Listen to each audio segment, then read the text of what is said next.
Hi, Dr. Simon Agger here. I'm going to give you some of the ABCs on immunity, something that you can use for yourself and your family.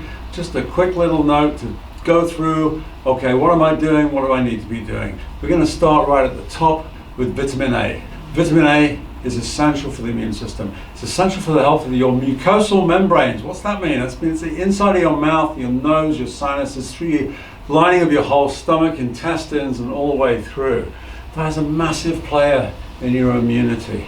And we get vitamin A from sources like eggs, we get vitamin A from deep leafy green vegetables, and we get it from yellow and orange vegetables too.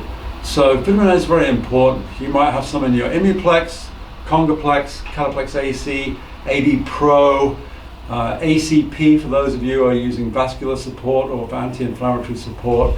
Very good sources of vitamin A. On to B. What's B? Well, better sleep, because your body makes immune cells when you sleep. How cool is that? So we want really robust white blood cells, right? We want good lymphocytes and all that good stuff that fights bugs. That only happens when you sleep well. It happens a lot better when you sleep well. If you've got rubbish sleep, fix it. Call us. Look at our sleep resources, our sleep videos, and look at your blood sugar control. If your blood sugar control is going up and like this all through the day, guess what happens at night? Yeah, you got it. It goes like that. You're not going to sleep as well.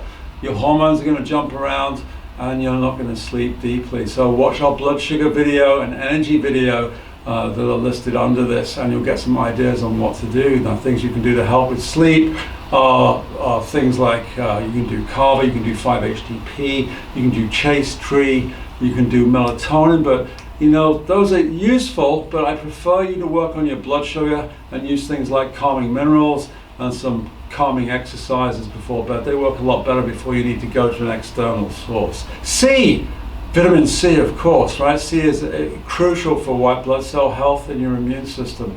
Not just the ascorbic acid radical, which is the covering of the C molecule, but also the center, the rutin, and the bioflavonoids and all that good stuff that you find in oranges. You find it in raw potatoes. You find vitamin C in other fruits and vegetables, and you find vitamin C in unripened buckwheat seed, which you can get in things like Cyruda, or it's also in Immuplex, it's also in Congaplex, it's also in Ligaplex for those of you who take Ligaplex as a multi.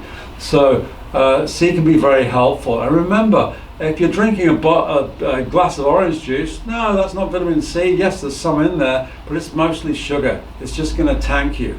And half a spoonful of sugar will depress your white blood cells for about 5 or 6 hours. So you don't want to do that, right? And if you're eating a ton of sweets, don't do that either. But get some vitamin C, making sure you're getting some good sources of C, okay?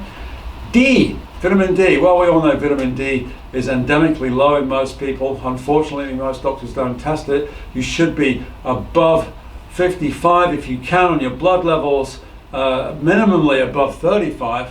But there's a lot of people who are less than 25 and 20. They don't do well with any kind of virus, especially the current climate that we're experiencing. So get your D levels up, get them checked if you're not sure. We can check them for you. But sources of D, fatty fishes. So use the fish. You go ahead and do that. That's going to help you hugely.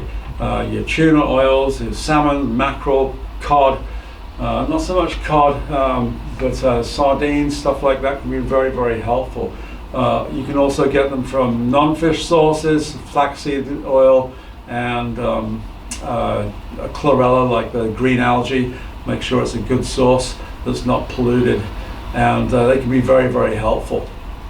The letters E and F, essential fatty acids, crucial for membrane support in the body. So making sure you've got enough essential fatty acids. What's an essential fatty acid? It's a fatty acid the body doesn't make. So we've got to get it from our diet. Again, fish oils are huge. They're the ones that most of you know. What if you don't eat fish? Well, there's a tough one, isn't it? You've got to try and get some green algae and flaxseed and figure out some ways of doing that. Sunlight is one of the, can be helpful with vitamin D. I didn't mention that with D supplements. But essential fatty acids are huge. So get your fish oils in, And you can test your fatty acids if you need to test and see where your fatty acids are. You can look below the video for some links on how to do that.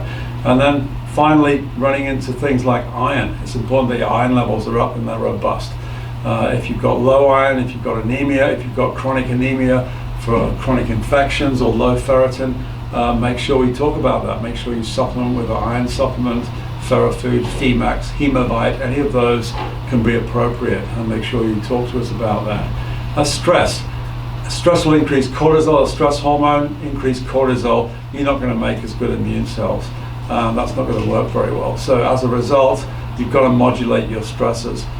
Gargling, other vagal toning, look at some of our videos for that, can be very, very helpful in reducing stress. Prayer, meditation, exercise, not intense exercise, they can all be helpful. Using your herbal adaptogens from decent sources, ashwagandha, rhodiola, schisandra, all of those things can be very, very helpful, along with things with Drenamine, Cataplex B, stuff like that can be very helpful. So talk to us about that to maintain your stress. And finally, Z, zinc, or Z as you say over here in America. Zinc is important. It's important to transport some of the C molecules and some of the iron. It's very important for both of those. So we need robust zinc for a good immune system. It gets depleted, it's endemic. There's a quick little zinc test that we can do. We're doing it free in the office right now to check your zinc status. Look at zinc. A good source of zinc are oysters. Walnuts are also a good source of zinc. So look at those food sources too. And I hope it gives you a little idea of things you can look for, things to look in your cupboard for, things to bring with your next callers and with your next visit into the clinic with us. And we're here to support you. Again, my name is Dr. Simon Agger, and those were some of the ABCs for your immune system.